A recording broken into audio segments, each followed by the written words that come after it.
ប្រាក់ចំណេញរបស់ក្រុមហ៊ុនផលិតសពាវុធលោកខាងលិចបានកើនឡើងដល់$200,000 លានអាមេរិក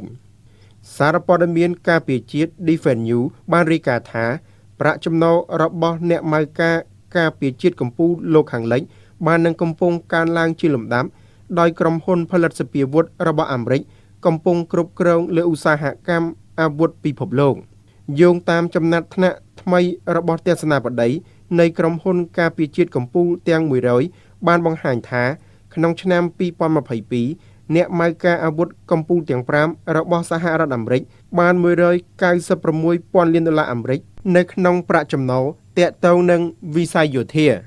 ចំណាត់ថ្នាក់នេះបានឲ្យដឹងថាក្រុមហ៊ុនចំនួន4ដែលមានមូលដ្ឋាននៅសហរដ្ឋអាមេរិកគឺក្នុងចំណោមអ្នកម៉ៅការយោធាកម្ពុជាទាំង5របស់ពិភពលោក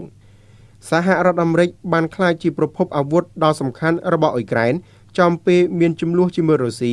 ដោយបានសន្យាផ្ដល់ជំនួយផ្នែកសន្តិសុខប្រមាណ$37,000 លានអាមេរិកដល់ទីក្រុងគៀវ